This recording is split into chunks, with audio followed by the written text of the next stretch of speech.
OG was the old girl. The old. Oh my gosh.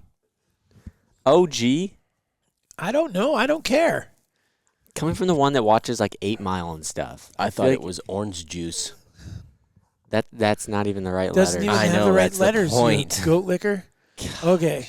Welcome to the Raised Hunting Podcast, and today we're going to be doing this by myself Goat liquor. because I don't want to have to listen to these two Nimrods because they are driving me nuts. But before we start, I do want to make a big shout out to Logan Brower because he's an OG. Peace with you, he brother. doesn't know, he didn't know what OG stood for 2 seconds ago. I don't know what you're talking about. Old gal. Huh? It's Girl, original girl. gangster. It's from my era. How would I not know that? It's Era. era. Era. It's the same You know thing. what? We are going to have a podcast topic one of these days going over pronunciating words. Oh, yeah. Well, we should. Because we got... I think that'll be a tobacco. That's a tabernacle. Oh, my gosh. Okay. It went away. But anyhow, Logan was nice enough to write in a review, and he commented on the fact that he used one of the tips that I just was talking about in the last podcast to kill himself a giant turkey with an 11-inch beard. So congrats, Logan. Nice work, my friend. That's how we got on the conversation of OG, because Logan is an OG. Yeah, he's been with us from a long We time. got to give Trevor Finney a shout out too, because he killed his first bird in New York Good deal, with Trevor. a bow. His first one There with you a bow. go. Nice work, dude. Anything with a bow is worth like a pat on the back, but killing a turkey with a bow is a big deal. Yeah, I agree with that 100%. But Easton has two other people, though, that have gonna actually brought up the topic we're going to talk about today. One of them is Brian But Dixon. keep bringing Daxon. the reviews. Daxon. Make sure people keep Yeah, bringing keep reviews. keep writing the reviews, keep sending them in. The numbers keep climbing, and that's what we're looking to do so that we reach as many people as possible. Should we give everybody a hint too on what we have coming next week? Just only maybe for our loyal podcast listeners. Okay, For so everyone else. I'm assuming you'd like to make the announcement. No, you can make it. Doesn't bother me none. I like being the guy behind the scenes, Okay, pulling your strings. hold on. But we have two people that I need to mention, Brian Daxon Yep. and Brendan Kirk. Yep. Both of them have asked for the topic that we're going to be talking about today. So thank you, fellas. We appreciate it. We'll get to that topic in just a second. But for those of you that I don't know whether people will know about this at all. I wouldn't. Probably not. We've kept it pretty close-knit. And They may be we needed to. if they're watching, they may be wondering about that. Yeah, the sign behind us that Yeah. says Hype Innovative Products, or Hype Innovative Outdoor Products, excuse me. Hype is a company that we have started working with, and so in a week, I believe it is Not it working exact with No. partner. partnered with them now. Yep. So the full-on partnership will come to fruition in it's 8 what day of the week? I guess I don't even know. 17th. Right. Wednesday, right? Today is the 9th. Is that correct? Today is the 9th, but I'm looking at, the 17th is Wednesday. So Wednesday, the 17th, new climbing sticks are going to hit the market. And I mean, these are not just a climbing stick. They are the climbing stick that you're going to want to check out. So you guys, shh. Should we give them the password to the website? Yeah, we could. I don't think you should. We're going to, that's just illegal. because these guys have been legit. So we're going to give you guys a password. And this is us. We have a partner in it, but Hype, don't let it fool you. This is not like a... This is our company. Yep, this is our company here. So, Yep. So we're super excited about it, and so we'll only give it to our podcast listeners because everybody's been so freaking loyal to us. It's a very tough password. Yeah, so don't share it with your buddies. But for anybody who wants to go check it out before, you're going to have to go to it's hypeinnovative.com, and the password is hype. HYPE. That was so But you- anticlimactic. But nobody will guess that. Nobody guesses that kind of thing. I So feel you like guys that go would and be can pretty go and easy check to it out if you guess. want. But we're not advertising that. We're not giving that out to anybody else but you guys. So Yeah, and if you guys do actually go look at it, which you should, it'll come up with like an email list on there. You can put your email in there, and then on the top right is a password. Click on the password button, and you can type in the really secure password of Hype. But- and go check out the website and check out the new sticks that nobody's seen yet. Yeah, because we assume that probably 90, maybe 99% of our listeners are whitetail deer hunters or someone who would climb a tree at some point. And that's all it means is if you're going to get into a tree, you want to definitely check out our sticks because these things are cool. And there's going to be some incentive because we're going to be we are going to start taking orders next week on the 17th. On Wednesday, yeah. Pre-sales, yep. So we are going to take some pre-sale orders, and there's a special. We won't give you everything yet. Yeah, I don't. We'll just hold off. We give them the password. They can go All get right, most of the you guys information just there. remember, no one else knows this password. So Compliments to Easton. He built the website. It's pretty freaking legit. Oh yeah. all right. So should we talk about today's topic? Yeah, let's get her going. All right. So today's topic is about going out of state hunting. Particularly the one gentleman Brian that wrote in, he asked about going out of state on a turkey hunt. And was wondering our thoughts on how to go about doing it, what states to go to, where to go, how to put in for him, and things like that. And then Brendan was actually covering the whole thing. How do I go about putting in for other states for any type of hunting? So we're going to try to cover both things. It's really kind of the same topic. It just expanded upon by Brendan. So does anyone want to start with maybe the first question or I feel like maybe we should knock out turkeys first. I was 'cause gonna I say. think that's a little more simple. okay? I think turkeys can be you'll know all the rules as far as I don't know about all of them, but I I don't know a know. lot. I guess just a general idea a lot more. But as far as like strategies going into it, I think number one is if you're going to go, determine whether you're going to go public, you're going to go knock on doors for private land. If you're going to go with an outfitter, whatever you're going to do, determine that obviously before you go. And when you do go, I would say don't limit yourself too much to like a certain area. Like you need to go like what we did when we went to Nebraska just to test, like just to go over there for a weekend. Go to wherever the birds are at. Like, yeah, you can pick a spot, like say we're going to go to this town, stay in this town kind of thing. But find where the birds are. Don't just go knocking on every door trying to just get as much permission as possible. But I guess that's my point with that is that I'm doing that a little differently than back home. Like if I'm going to knock on doors here, I'm going to knock on as many as I can and get as much land as I can. But you already to know have that there's options. turkeys around. Yeah, I think know. you got to go further back than that. Like, one, I think you need to start with just so that people know it's not quite like elk hunting as far as getting tags. No, I was going to let You Dad know, go over that. I yeah. was talking about. Because I think Montana's over the counter, Wyoming's over the counter, Nebraska was fully over the but counter. Now they're kind of over the counter, but there's a cap on the tags. Idaho's Correct. over the counter. Idaho's over the I counter. think Missouri is, isn't it? Missouri's not Western, though. Kansas, I It think doesn't you gotta matter if it's draw. Western.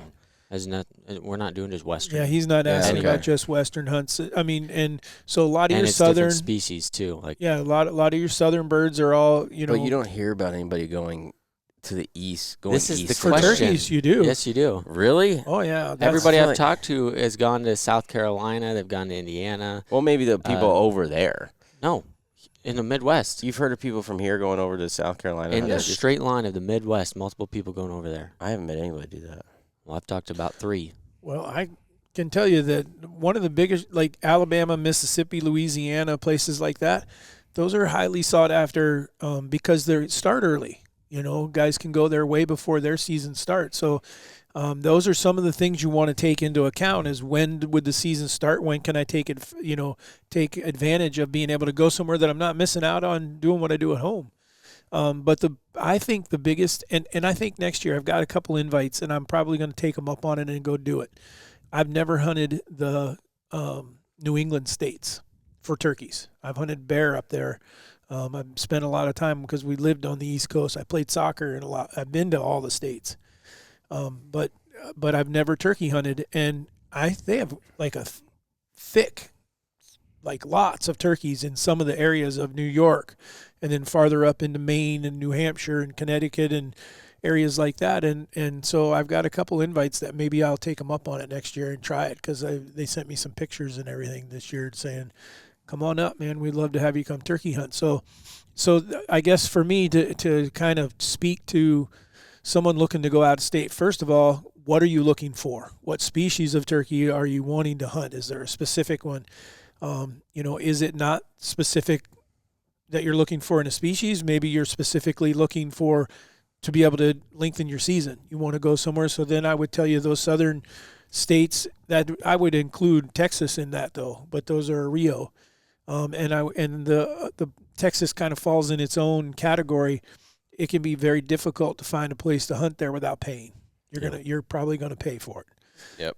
But you can do a lot of the eastern, a lot of the southern stuff, a lot of national forest. Guy can go and not gonna be easy hunting, but it's doable. It's places to go and hunt. And then Easton found out, and I've known this for quite a while, back east and down south, there's a lot of leasing that goes on for turkey hunting. I mean, guys specifically, that's what they're leasing for, is to have a spot to turkey hunt, because it's gotten more difficult to find a good spot. So keep that in mind. You might be able to buy into a lease for not that much, not too expensive. Yeah, especially if you get a couple buddies together. Yep. But you also need to just, you'll probably correct me or maybe you won't. I don't think there's very many good government websites as far as laws go, like trying to find any regs and stuff. I mean, you'll find your reg books pretty easy, but it's not like You got to go state by state. it's a pain in the freaking It butt. is. It But does. just whatever you're looking for, whether it's over the counter or not, you need to go to their website really. And I think calling them is sometimes the easiest. And actually physically talking to someone, and every state has a number that you Yep. can call. At least everyone that I've hunted and everyone that I've contacted, I've been able to reach someone, and they should be able to help you. The biologist on that's local there should be able to give you an idea whether the area you're looking at's got good birds. One of the best things though is buddies. Buddies or family or something like that. I see turkeys, I know where this area is. Then go compare that with what the state tells you and that kind of stuff. How much, I think for turkeys is a little different, but how much do you think you can trust the information you're getting from those people? I've had some bad experiences. I mean, sometimes they're supposed to be there for us, meaning the state officials. I would hope that there isn't very many like the one that I ran into. And what I'm referring to, and I don't mind mentioning it, but I ran into a biologist in Montana one time that told me not to tell non-residents about where I was hunting. That he didn't want Or anyone. even residents, was it? He didn't care who it was. He didn't want But any. this was elk, not turkeys. That was elk. Yep. But that struck me as extremely odd, because he was a public, he is the person that you would contact if you contacted the state. There's a very good chance that he would be the one that picked up the phone back then and say, hello, how are you? Oh yeah, you're looking to go hunting. And he was going to make sure that you didn't go to this area because he hunted there. And that's wrong. I don't care how you cut that. That's wrong. So anyhow, hopefully you won't run into that. But, and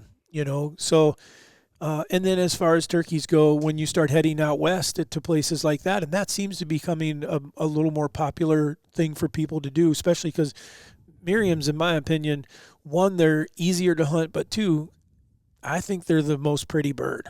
They're really pretty. They're awesome.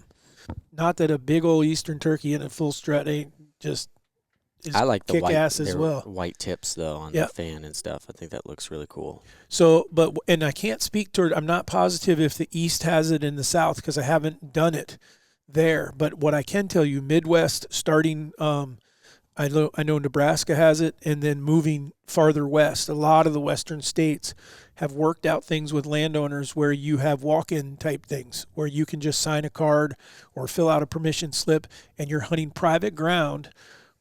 But other people can hunt that private ground. Not too many people can be there all at once. Don't overlook those. Yep. They can be super. They can be, and it's a guaranteed access type thing. As long as now the way that most states that I've hunted them, they all are somewhat the same in that if you put your property in there, you still have control. So you could say, I only want mine open Monday, Tuesday, Wednesday, Thursday. And then Friday, Saturday, and Sunday, it's closed. Yep. So you need to check that. I might say, I don't care, and then the state comes in and says, okay, we won't let more than 5 people in during the week or something There was a limit though too, right? There was. Yeah. I mean, each one has its own set of rules. Are you referring to this for turkeys or big game? I have used that for both. Yeah, we've had some success. So I would say as far as the turkeys go, I can't speak to going to the east side of the country at all because I've never done that. And this isn't relevant information either as far as like timely. It could be relevant, but we used to go to Nebraska and it was the easiest thing ever to get permission. Absolutely. I've heard now it's not the same, which wouldn't surprise me because there's so many people going there. But we were going, I think, before it was such a, I don't know, trendy is the right word, or maybe just people knew about it. We were doing it before I think that was really a thing.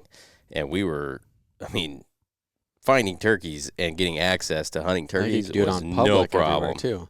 Well, but there was places that we hunted there that fell in the same category. We didn't have to get permission. We filled out a card, Yeah. and we were able to go. Yeah, I remember the one. There was like 150 or 200 birds. Yeah. And we had all the hens come to us and none of the toms. Yeah. Yeah. And we found a whole bunch of sheds. Yeah. Nobody'd been through there shed hunting either. I mean, we couldn't believe that it was public, or Yeah. basically public because that's why if we hadn't spent as long as we did trying to make sure that it was legal to be there, we probably, if we would have just trusted but back then we did not have OnX, we didn't have the capability. So I was trying to match the map to what we were looking at, and the birds were to our left, and I was afraid there was a fence right in front of us that we could only go to that fence. I was like, I know that this isn't going to be included. And then finally we found the full map, and when we found the full map, which was up by their house, then we came back, and I'm like, holy cow, because there was a bunch of strutters when we first saw them. There was like 20 of them. Yeah. And then when we got back, the weather changed on us and they quit. But the access, and then you and I went a few years ago, not that long ago, so only 4 or 5 years ago, I guess it was. We packed up and just went back to Nebraska and knocked on doors. But we had an idea, where there would be turkeys and that kind of stuff, but we did not have an idea. We didn't use raised hunting as the premise for it. We just knocked on a door and said, we're looking to see if you guys would allow for some permission. And I think we got permission on 3 places is what we ended up with. We only hunted one. Yeah. And killed 3 birds in a weekend. So I think that kind of stuff can still be done. It's not as easy, I agree. I don't think it's going to be as simple. One of the things that we had going for us back when you're talking about when we first started hunting Nebraska was they needed to get rid of some birds. Yeah. Everyone hated them. They were way overpopulated. By a lot. Yeah. And so everyone was, sure you can hunt, just kill them all. That was their rule, Now they're suffering just like a lot of the Midwest is. Some numbers are down. So keep that in mind. If Nebraska is one that you've been looking at and you've heard a lot about it, it's without a doubt, it's for a reason. And there's a lot of public ground out there where we were hunting at that we never utilized it because when we would go for the early archery season, the birds were all down on the private ground. They weren't up in the mountains, but all those birds would move back into there, and guys would tell us of really good, public land hunting. Mm-hmm. And that was national forest and stuff back there. So, well, as far as I think, just to conclude turkeys, because there's not a ton to them, it's a matter of determining what species you want to hunt and where you want to go, and then figure out they're all different. Like we said, every state has something a little different for laws or regulations. Figure out if you need to put in for it, or if there's a limited amount of tags. Go get your tag, call them. I think that if you write a list down of questions, call whatever DNR or Fish and Game, whatever their place is called, and ask them all the questions if you can't find it on their website. And then from there, just get a hold of anybody that could maybe live in that area, or ask around. Maybe ask, like what you said, ask one of the on-call biologists or whatever. You can read. There's a lot of forums and stuff that you can find where people have gone and at least get an idea. Yep. Other than that, though, sometimes it's a lot of fun to go. You have no idea, and you're just like, okay, this area looks pretty, like it would be pretty good on a map. So I'm going to drive, and I'm going to go see if we can't roost a bird here or there or something like that, see if we can't get permission. And it's, in my opinion, that doing it that way is just a lot more laid back of a hunt. There's not much to it. If you're going to don't do that, overthink it incredibly. Yeah, I think if you're going to do that, though, I would be still trying to make sure there's some public around, at least in the vicinity, just in case. Just to fall back on if you needed to. Yeah. And you could even plan on going straight to somewhere that's public. Yeah. It's just so you know that it's there. But the one turkey that I would mention that you're probably going to have to pay for is an Osceola or an Osceola, however you want to pronounce it, because when you head down that far south into Florida there. There's only part of Florida where they exist. And when you get down into there, from what I understood, I couldn't find a place where I felt like I could go and publicly hunt them. And those guys know that they have that bird, that one species is there, and it's in a very small area. And so you're probably looking at a couple $1,000s. I don't know. You can't. Is that the only place there in the U.S.? Mm-hmm. It's only like the southern half of Florida. It's very small. Old Mosley from Alabama. He was one of the ones I was telling you from that was going to like South Carolina and stuff. And he went to Florida and tried to do it public. Right. Said it was absolutely terrible because everything that's public is so thick. Like you can't even walk. Like you have to try to crawl through everything. And he's like, it was like if you're gonna go, you need to find somewhere to be able to go. I do think you might be able to knock on doors. Yeah, but I mean, have an idea. How big are the parcels though? I don't know. I feel like depending on, I don't know exactly where it's at in the state. It can't be that big. That's what I'm thinking. So I've only been there and hunted them once, and it was a freaking blast. Those birds respond to a decoy like no other. But the key was we were hunting a like pasture ground within all this thick stuff, because while we were there, a guy shot a bird that we ended up losing, and we tracked that bird for like 300 yards. And I'm like, this bird could be 10 feet from us, and we would have no clue because it was palmettos, and then everything that you're walking through, there's a chance that there is something that's going to bite you, whether it be a gator or a snake. There was lots of hogs there. There was all kinds of stuff. So it was what is their population like? I feel like it's not hard to get a tag. If they're that small, I think you small can kill of an area, two. I think you can. It's just over the counter. They just don't have very many hunters, or what? I mean, you got to put in, but I want to say that the quota is pretty high. You got to interesting. So there must be a lot of birds. Yeah, I don't think they have a shortage of turkeys. I think they have plenty of them. I would think that it would be hard to regulate that with it being the only place for that species in one small area. But you can kill two. I think you can. Really? I only shot one. Yep. Yeah, I think you could have got a second tag, but now some of that can change. Yeah. Just make sure you check. Here's the thing, and I don't mind putting that out there publicly for people. Shoot someone like us, or shoot us a message if you've got a place you're thinking of going, and you say, hey, look, have you guys ever hunted here, or hunted anywhere close to there, or have you hunted this state? We'll certainly try to help people. We do that all the time. But you also need to double check, even us. Like, and we'll tell you that. We'll answer. We'll give you as best advice as we can, but just make sure that you. Because if we maybe hunted there 10 years ago, it could be been 10 quite years a bit ago. different. Yeah, absolutely. So we can be a starting point for you, I bet. So that's turkeys. I think if we're going to go into everything else, when we started getting into big game, the biggest of the big game, other than the moose, is the elk. And, that scares a lot of people. And just so that everyone out there understands, I did not always live in Iowa where I live now. I didn't always live in Montana where I lived previous to this for 20 years. I grew up on the East Coast. I'm just like the bunch of you out there that had no clue how to go out west. And the fear was just don't even mess with it. Yep. Just don't even consider trying to go do it. I have no clue. Fortunately for me, I ended up moving out there.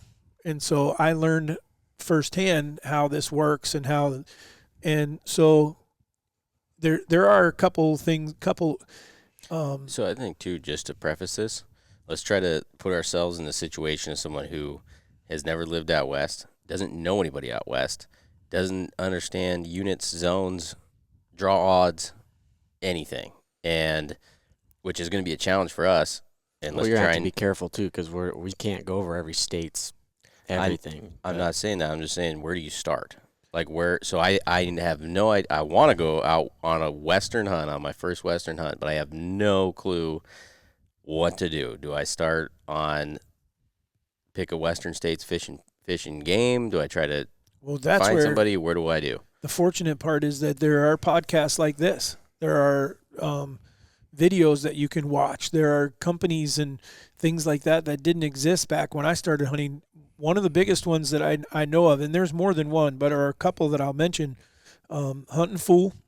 That's what these guys do. They produce a magazine, and they're there to help people put in for draw odds. Now, they go so far as they do the draws for you. They'll tell you what to put in. Okay, so what's draw odds though? Draw So- odds are Well, Like, hold, you- before you get into that, hold on. What are some other options to find okay. to Other get to figure out to narrow it down to at least where you're going to? well, the first thing How you determine I it? think if I was in this day and age, I'm old school. I would probably start with a YouTube search of elk hunting. I'll just You know how to YouTube Old search? school I do. is YouTube now, no huh? no. Old school is going to be me calling them.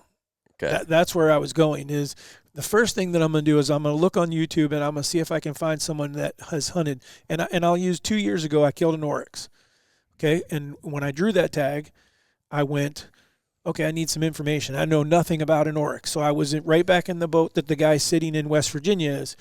So I went to YouTube and I started looking. Well, I could find people that had killed an oryx or a gemsbuck in Africa. I could even find guys that were killing them in the States, but they're all killing them with a rifle. I could not find a single person that killed one with a bow and arrow outside of the missiles range. And I was like, okay, I'm calling. Now, I know a lot of people in the industry, so I started calling guys that I thought would have information. One in particular, and I'll use his name because he's probably the most prolific hunter that I know, and that's David Westmoreland. And I called him, and he hadn't done it. And I was like, well, now I'm really screwed here. I don't know where to. But my point is, I called the state and asked them what they could tell me. And they didn't really give me any information other than what I already knew. Is that, they told me where the oryx had been introduced. They gave me a little rundown of what the terrain was like. And then a lot of these animals have moved in and out of there. So basically it was a fly by the seat of my pants hunt.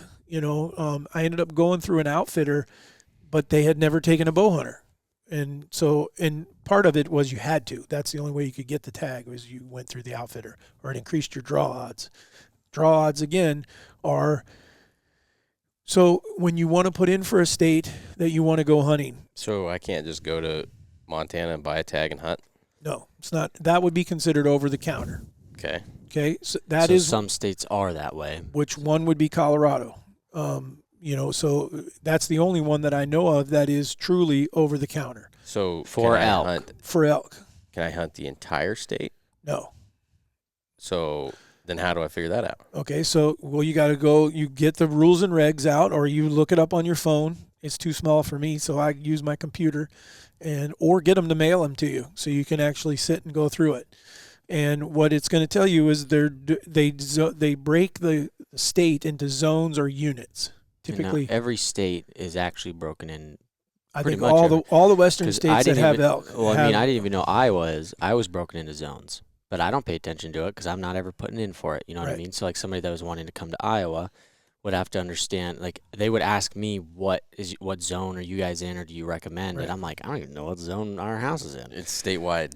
Yeah, we don't know. As a resident, Yeah. it's not statewide yeah, for a but then for non-resident. them, I was like, oh, okay, here's the zone. So pretty much, I mean, as far as I know, all the states have zones, and you can look up zone maps of like hunting zone maps. But be careful So- because those zones may change for whitetails, elk, turkeys. Yep. You may have a zone 1 is a big area that's turkeys. Don't think that's, I hunted zone 1 for turkeys, so I'm going to put in for zone 1 for elk when I want to go back and hunt Wyoming, because you may end up in the wrong spot. Yep. And many of them have codes that you need to follow, meaning they'll have a 3 or a 4-digit 919 or 900. I'll use Montana for example. If it ends in 900, that means it's an archery only tag. There'll be things that you really have to watch. Other ones,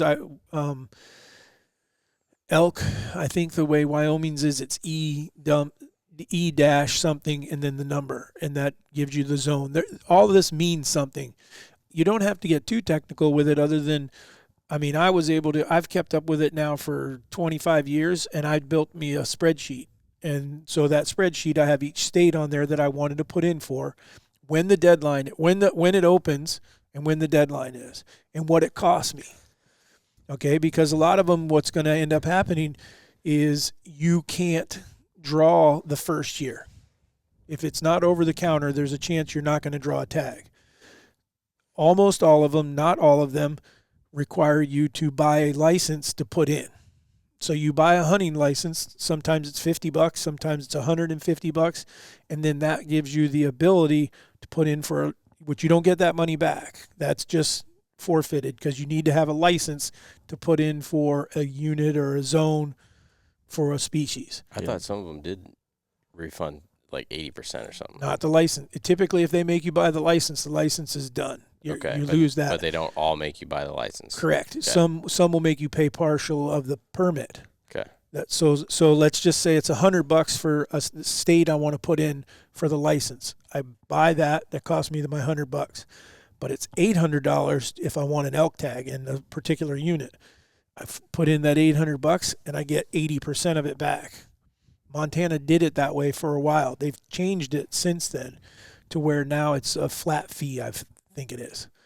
And it's not as expensive. And that one of the reasons that they did that, because if a guy or a gal wanted to put in for 4 or 5 states, I know guys that took out loans. They would take out a loan every year. It would cost them between $10,000 and $20,000 to have enough money to put in for all these tags. And then they would just pay the loan back off of what they didn't draw. How many tags did they put in for? Well, you think about, at one point it was $750 to put in for a non-resident moose, goat, or sheep tag in Montana, and each one was $750.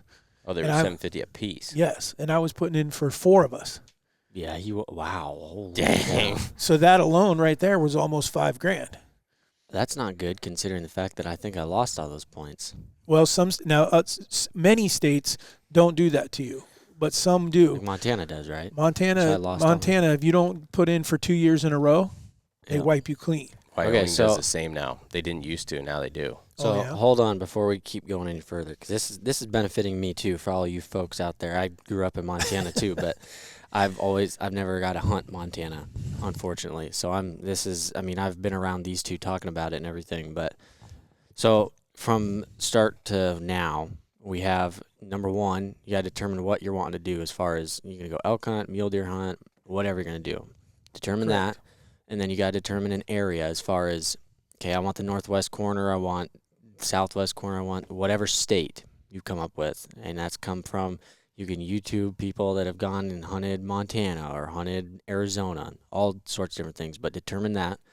And then you have to go through and determine what kind of a unit you're trying to find. So you need to find your units, a unit map, and then you need to determine, okay, if I am willing to wait 5 or 6 years, you can find this as well on a lot of websites, I think, is like draw odds or like what your chances of drawing are.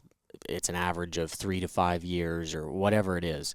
And so once you determine where you're going, what you're going for, determine if you're willing to wait 5 years, if you want a unit that's going to be a 2-year draw or something like that, and keep in mind that those units are probably going to correlate to how long it takes you to draw as far as quality of hunting.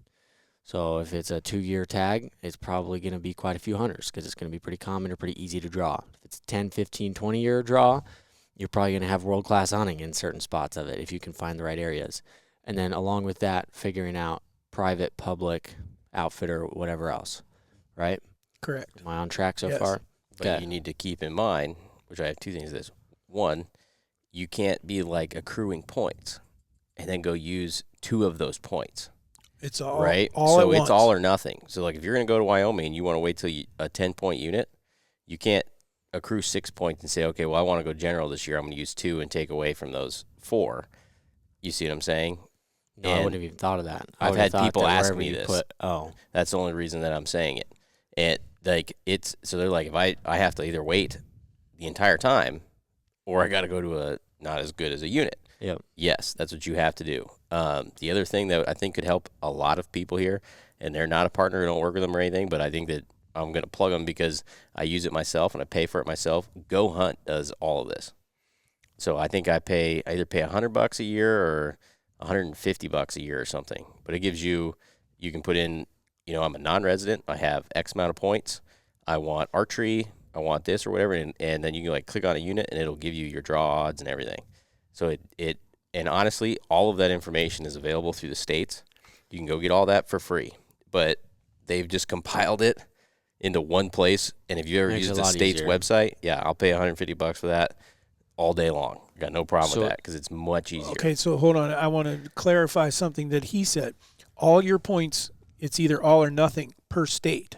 Yeah. So if you had 6 points in X state, let's just say Wyoming. Montana or Wyoming, Okay.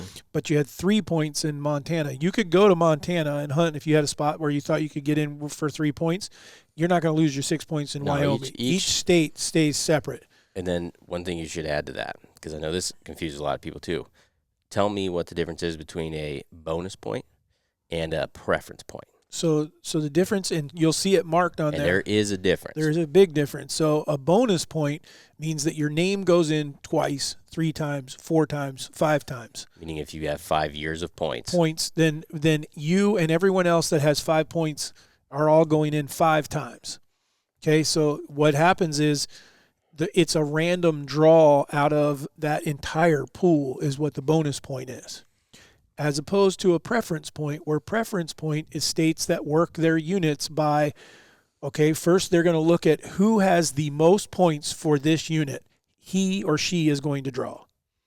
Yep. Okay, they take that person. That's truly a preference point. So you want to look at the difference because preference points do mean more than bonus points. I've been putting in for moose, goat, and sheep since the inception in Montana. And the reason that I've never drawn is because I'm still going through a bonus point system. You've drawn moose. I drew the moose before the system actually started. Oh, okay. But they had not started it yet. But So a preference point system, depending, could actually be beneficial. preference point is the way you'd like to go. At least you could plan a little bit. Yeah. You could say, Unless you're someone like Waylon, who's just super lucky and draws everything he freaking puts in for. or you're the guy that's not afraid to spend a whole lot of money on the super tag raffles and stuff like that. Yeah. And someone Well, you don't wins even them. have to worry about that, though, if you've got that kind of money. I guess that's not. what Waylon does. But so my example, or what I would tell someone that is looking at this, I would pick a state, pick a place, and say, okay, do I want to do this in 10 years, 15 years? I don't care. I just know I want to hunt this. This looks like I would do a lot of research, find that spot, and that's the one I'm investing in. And I can tell you that mine has been Utah. I now have, I think, 13 or 14 points for Utah elk. It's about time for me to start cashing in.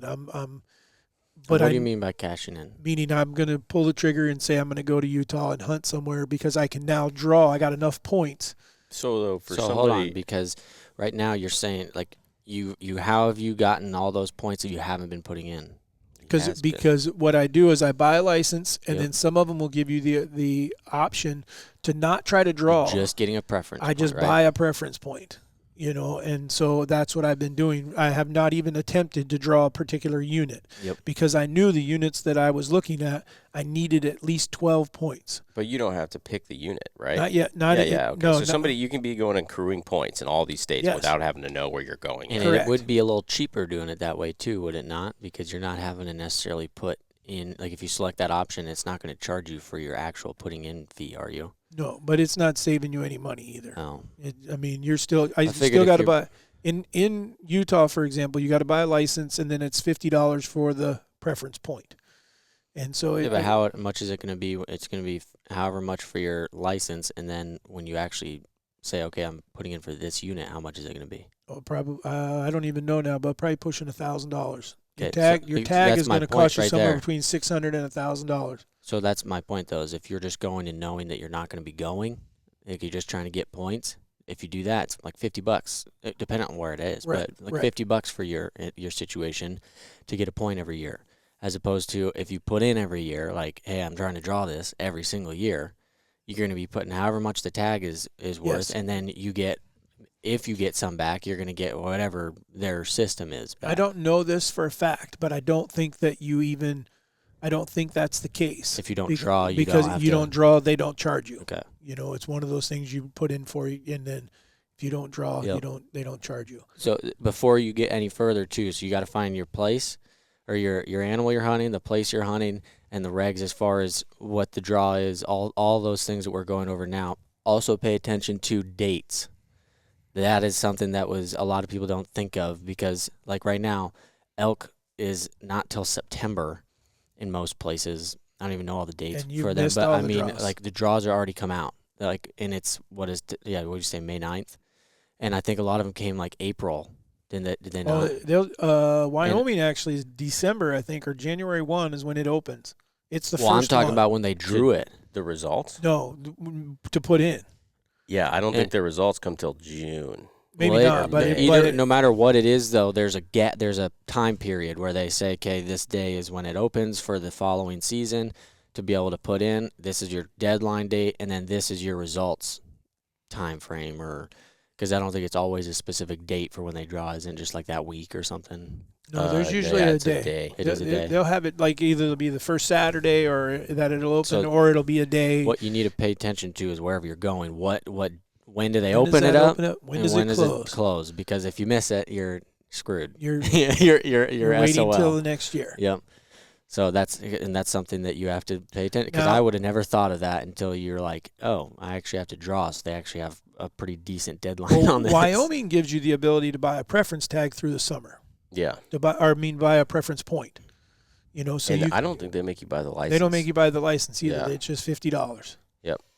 Huh. So anyhow, I'm sure we've stirred the mud for a lot of people. Well, I but feel bad because I've tried to go back over it, because honestly, I'm trying to remember all of it too, because I can answer a lot of these things in general for people. I don't, until you really do it, I don't feel like you're going to really start connecting it super well. So I'm trying to, for everybody listening, It's not simple. it's not It's simple, not- but I'm this trying to is- simplify yeah. it, because there is a system you can go through as far as you need to know where you're going, what you're hunting, like I've been saying or trying to explain, and finding the information for it. It's not going to be like I want This to go is- hunt Iowa, let's put in for tag gunners. This let's is go why Iowa. everybody and their mother hunts Colorado. Because Because it's it's the super only easy. state. It's the only true over-the-counter state for elk, where they can go and they can purchase a tag on the day they want to go hunting, and then they can go out into the woods and they can hunt as a non-resident. It's the only state.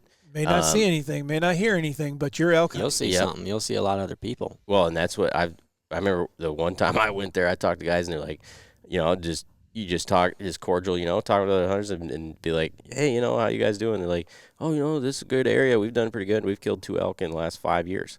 And I'm like, oh my Lord. Like, these guys they haven't gotten to experience anything else, which maybe that's average. But for us and what we've been doing on public land as well, we're killing an elk every year.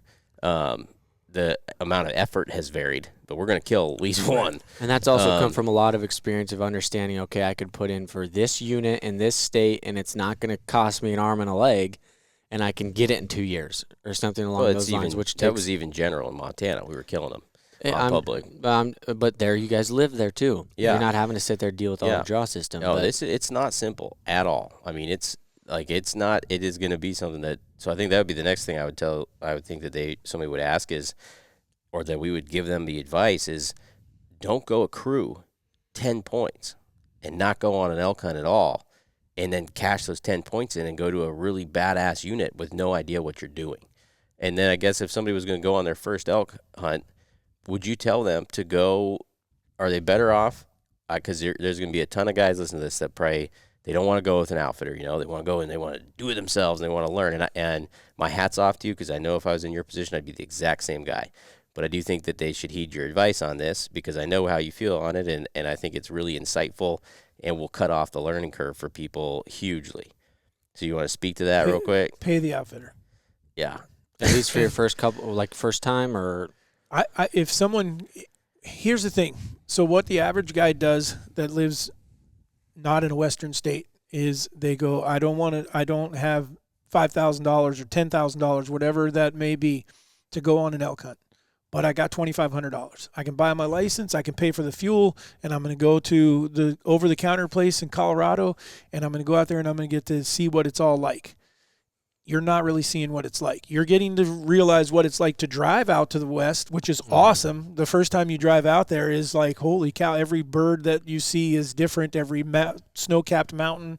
nor are you going to really learn a whole heck of a lot. No, because you're not getting the experience. And so if you're that guy that takes our advice or you're doing it the way that I was talking about, where you're eventually going to go on this really good hunt, when you get to that really good hunt, you don't want to get there and not be square ready one, for it. yeah. And then you just wasted 10 years at $150 a year for the license, you already had $1,500 just in the licenses involved in there.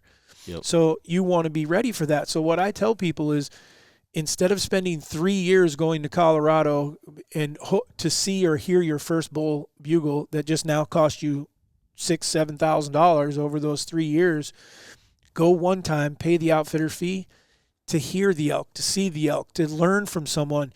Now, you got to be careful, because there's a lot of outfitters out there that are very good, and there's a lot out there that aren't very good or not as reputable. You got to ask the questions. And if you don't know what the questions are, you need to get a hold of someone like us that it says, hey, man, ask them how many elk hunters have they taken, because they're going to tell you, they're going to give you success based on success. They're not going to give you success based on, I want to talk to the guy who didn't kill one with his bow.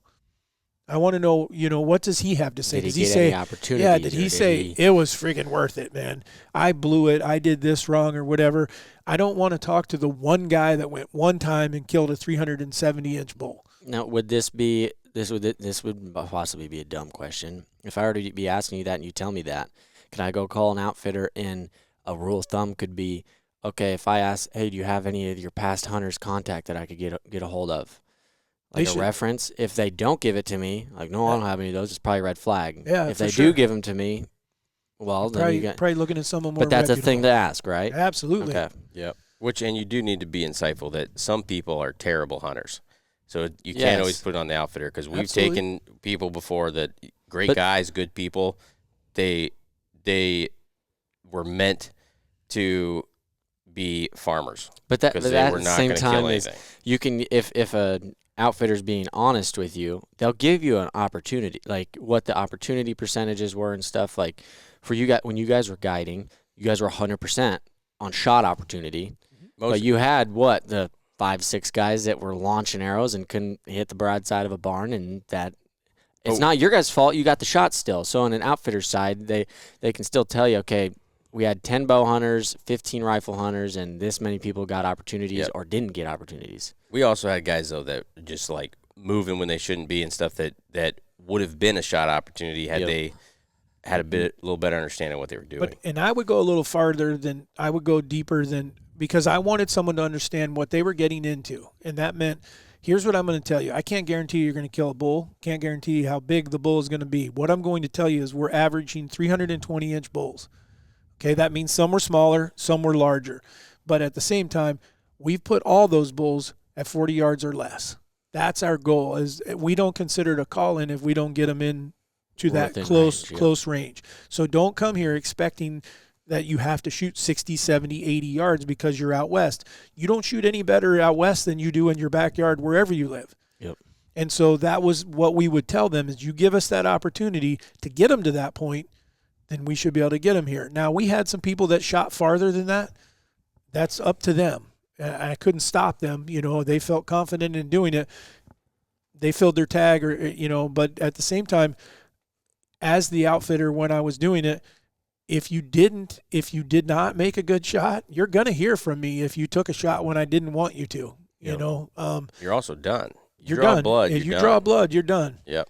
So another thing to look for is what you just heard, how he was explaining, how Dad was explaining this, or for you guys, David was explaining this, is coming from a previous outfitter. And so from somebody not being his son, if I'm calling an outfitter, and what I'm going off of here is actually somebody that we're going to be going with at the end of this month is very similar to how he does this. Right. And the way you're telling me is you're giving me tips, or you're giving me example and illustration of what it's going to be like.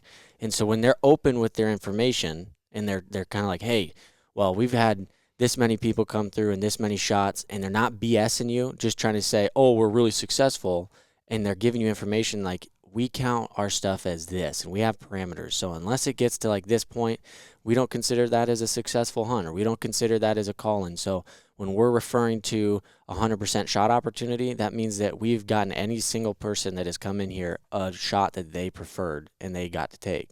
And so when, in my opinion, I mean, this is for life, but when an outfitter is being open and honest to you about those kinds of things, that's a green flag. That's something that you're like, okay, I could probably trust this guy a little bit more. Now, don't mistake that for BS either. Like, we'll do this, this. Okay, but Well, and here's the one thing. I can't guarantee this. Most of the time, the outfitter that you're talking about, the one that you're looking for, is not going to be the cheapest. nope. And And that's he's probably what not you're gonna be paying very for. available And- either. Exactly. And if he's only got a few openings left because he's normally booked up repeat customers, those are the type of things that you're looking for, is those guys that, and where you guys are getting ready to go on this bear hunt. I got a great feeling for you guys, having been an outfitter and talking to this outfitter. Yep. You know, I think you guys are going to be in for the very first thing that the outfitter should be able to do is describe to you a day in the life. Tell me what a full day looks like, and then ask if it rains, if it snows, if it does this, if what do we do? You know, if they say, hey, we tough it out, that's why you take your lunch because you're not coming back. That's the stuff you want to know. You don't want to get out there and Be go, unprepared. yes. And That's well, we used to send the hunters a list. This is a checklist of everything Yep. you need to have. But the other thing that you might want to ask is, what are you going to be hunting on? Meaning private or public? Because it's not uncommon to go and pay somebody hunt on public pay an land. outfitter in the West, and you're going to be hunting public land.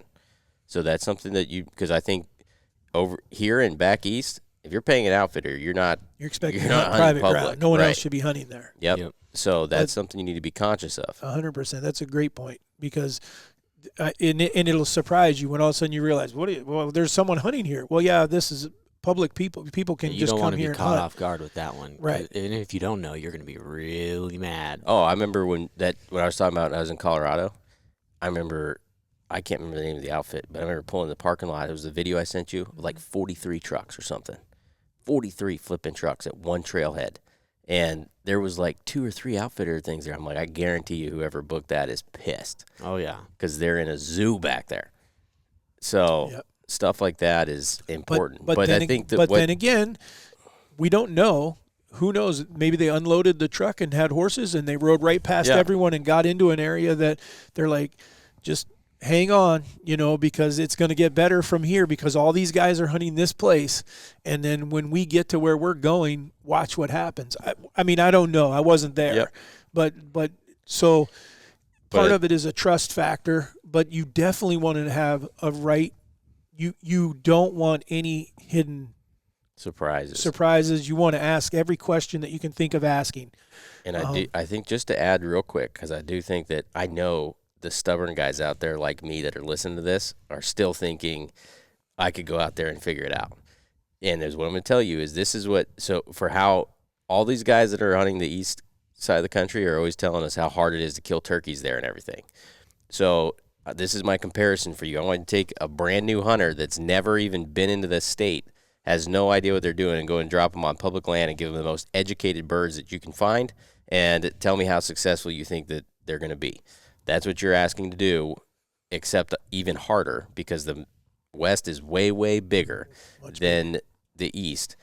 That you're now you're just setting yourself up for a very, very difficult hunt without any kind of information going into that. You could get really lucky and get into elk, but like elk can move 10 miles a day. Oh, It's you But- want some insight. And don't get me wrong, there's a guy out there, there's probably a whole bunch of them that are like, just going out west will be a good enough and accept that, say, hey man, if that's what you just want, that experience to go and see what it feels like for sure. That first year going by yourself is going to gain you a little bit of knowledge. I tell people all the time, go on an antelope hunt, go on a deer hunt, something that's less expensive just to get across those borders and into the mountains and see and feel what it feels like. Well, that also gives you, if you can start with, like one, I think that's a really good one for people that they could start with is like an antelope hunt.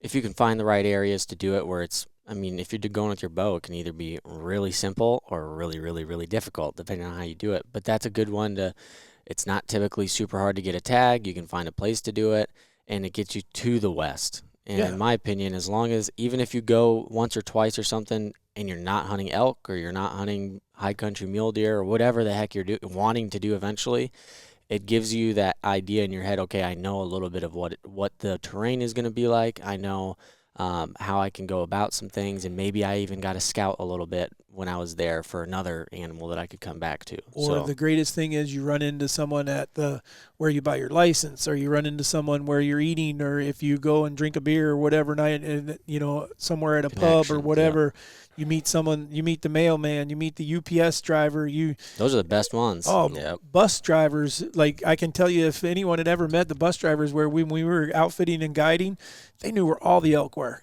Yep. They had a 4-wheel drive bus. They had the coolest bus on earth. We wanted to Just lift it. Wait, legit? legit. Yes. Yeah. It was like the coolest thing ever. I wanted to drive it. Like monster truck tires on this thing. Winifred? yeah. You're kidding for- me. No. No. Matt bought it. The guy that I For the worked- school? You for- could. Yeah. He was on the board or whatever that helped, like spec it out or whatever and put together Just this. because they actually needed it. They to be- needed it. Yeah, They okay. actually needed it. What the part that kills me is here in Winifred, Montana, where we used to outfit out of. It's one of the most rural places in the world. I mean, I think there was like 22. I think it was 22 miles long, and there was 8 homes or something like that. They had the fastest internet in anywhere that you've ever been. Because they came in at one point and said, we need to figure out how to connect these people that are disconnected. And so they because of the military bases. no, they just they went and picked these places. Who These got random that places. done? I don't know, but I was so pissed because here I'd sit at Dad home lives with 10 miles out I of don't have- Winterset, Iowa, and can't with get no Wi-Fi. internet. And Matt is sitting in the middle of nowhere. They filmed some of the what were Survivor. Those? Oh, Dual Survivor. The 2 guys. Yeah. yeah. The cheaters. Yeah, they were hunting mice or whatever We're and going all to get that. sued for libel now. Oh, I don't know, but anyhow, they hunted there. For Or they liable? filmed it there. Libel. what's that mean? It's like slander. Oh, well, it's not slander if it's true. Yeah. Hey, I'm not saying I agree with what they did. I don't. Anyhow, my point. I'm just saying that they filmed there because it was so remote. You might as well fully gas them now. All right. Well, so we. You what? You don't know what I'm talking about? No. Who? You're the one that told us about it. No, but Jim told Dad, I think. Jim Brennan. No. You're talking. You're talking about the 2 guys. What they did to find the mice. Yeah. Yeah. No, they used a tractor, picked up the bales. Yeah. So these And guys, then if they anybody So if who's you saw supposed to that see- scene, I just ruined it for you because I watched it on TV. 'cause I Yeah. was like, "Are you kidding me?" Because- dual survival is. I don't even think there's one still dude a was like thing, an but- Indian type guy, and the other guy was It just was a hippie. Hippie. Hippie Yeah, it was and a a military. hippie and a Hippie and military guy, military. but they would go do survival stuff and everywhere. Well, I just remember the And they were sleeping in the lodge. yeah, they ended up at the The place hippie that they was always guide. barefooted. They guide elk out here, and they end up there, and they're staying in a lodge first off, so they're not staying in the tents that they're telling everybody they're surviving in. And then they turn around and the food they have to eat, they're not catching nothing. They filmed it so that they had a tractor come in and pick up all the big round bales. They would catch all the mice and then act like they were catching them without a tractor there. Keep the Were tractor you- out of it. Was it you and I playing pool when that ball? Oh that yeah. was one of the most scary moments of my Rolled entire off the life. top up there. Yeah. Did you so catch East and it I or- were playing Oh, pool no, it did on the fall. 2nd floor of this lodge, Now we're just getting into story time, but this is worth it. and there was was it a replica or was it? I think it was the one, that world record muzzleloader sheep. Yeah. No, No, it- it was a replica of that. Yeah, but Okay, there was but a there was lot other- of stuff in. Like he had Lots of prehistoric artifacts bones that were and in stuff. there. Yeah, because they found lots of dinosaur bones and stuff. They like actually had that- the and head Indian that stuff, the head too. that was on his dining room table was named it was a new species. Yeah, the guy that found it on his place named it. Yeah, it was like a triceratops looking thing. Because I remember we walked into his house and the thing was flipping Sitting on his dining room huge. table. It was legit though. Yeah, but they gave it to him as a gift for letting him dig there. Yeah, And he's like, I don't really know what else to do with it because it's so big and so that thing's probably worth it's so just much. it's gigantic. But anyway, so East and I were playing pool, and on the 2nd floor, there's like all the beds and they put the pool table up there, and then right off the edge of the like loft deal, the main living room is there. There's an elk mount like right there, and then there's a glass case. It's got this Right below replica the of elk the mount. world record Muzzleloader. sheep. Yeah, 212. Taken sheep off that of was there. killed there, and then all these really, really expensive, nice artifacts and all this stuff in this glass case. It was like a little literally a museum that was probably worth a lot of money right there, like a lot of money. Well, I think I hit it, and I tried to stop. Not very good. No, you were shocked. And you Oh, just that's what it looked at was. Yeah, I just So stared I at it. hit the ball too hard, and it bounced off the table. And Easton's like on that side of the table, and he's just shocked. And he's just like, and he's watching the freaking ball. It was a slow motion. It was the 8-ball too. And it rolls, and it goes off the edge. It hits the elk back. If it goes to the left, it breaks all, goes Lands through in the everything. middle of Goes that to the glass. right, we're good. Lands dead center, rolls to the freaking right, and just lands on the floor. It was terrifying. That has nothing to do with what you need to learn for hunting out of state, but it was. There's our Montana experience. What we did do is I talked to Matt and told him, you need to put something up here to keep the Yeah. ball from rolling off of here, Yeah. or that's going to get busted. Oh my He's like, goodness. I've thought of that before. You guys aren't the first ones, you know. So- You think you would have fixed it after the first one? Imagine being the cook down there and just having a pool. Oh, gosh, that was scary.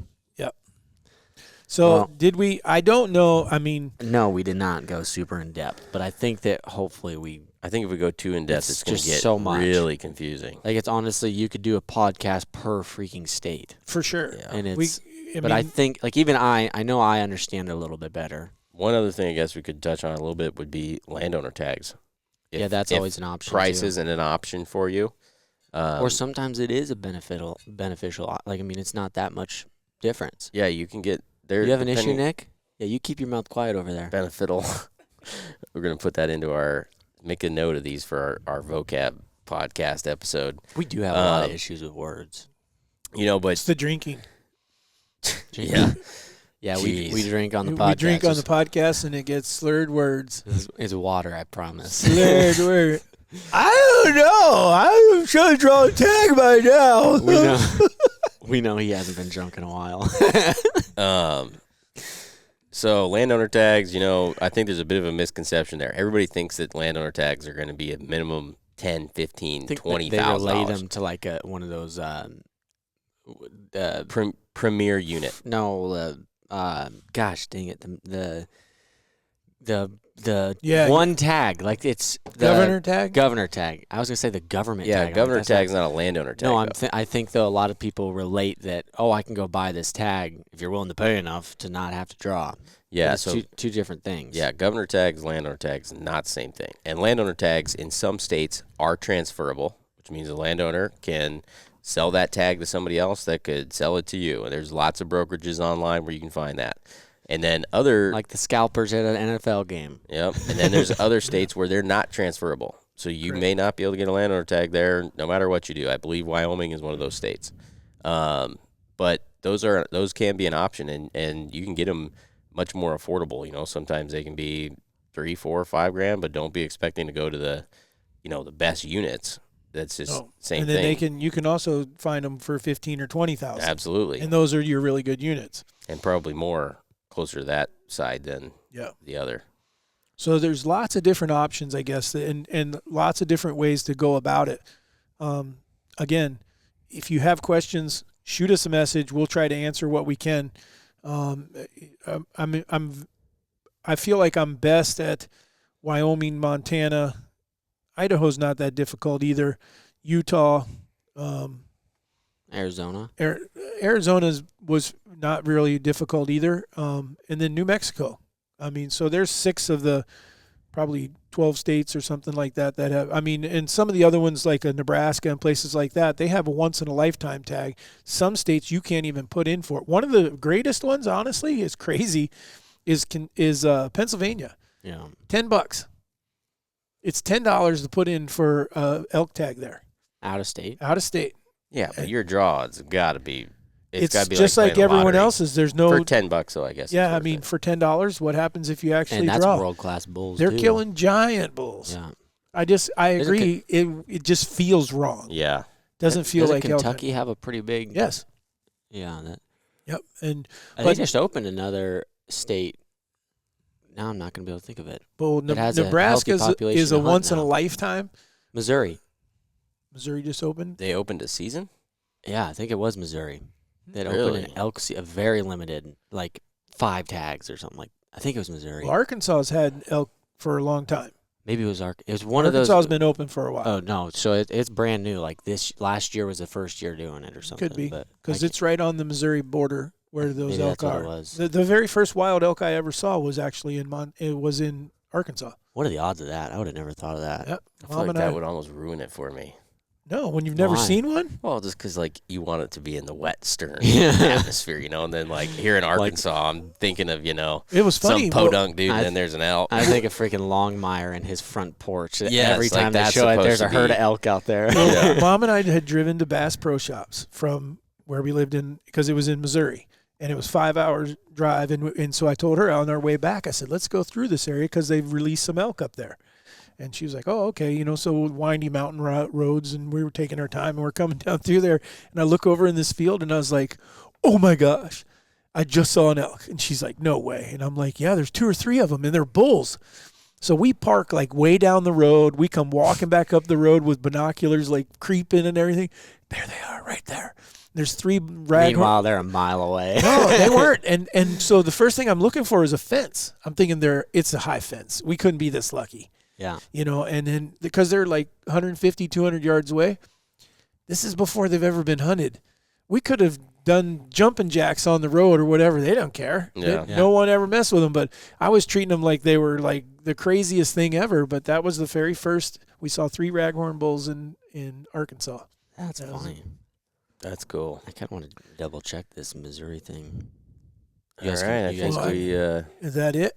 I think that's enough information All right. for one podcast for everybody. Well, hopefully we have not flooded you with too much information. We try to bring you some of the basic stuff to hopefully, man, if nothing else, get you interested in thinking about going and doing it. The last thing that I would want us to do is just like deter someone from, because every guy, and I just, for bow hunters is where I go.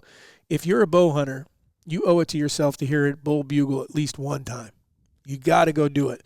And the reason I say bow hunters is because that's typically when the seasons are. A few places like Colorado offers a rifle hunt during the rut, but most of them don't.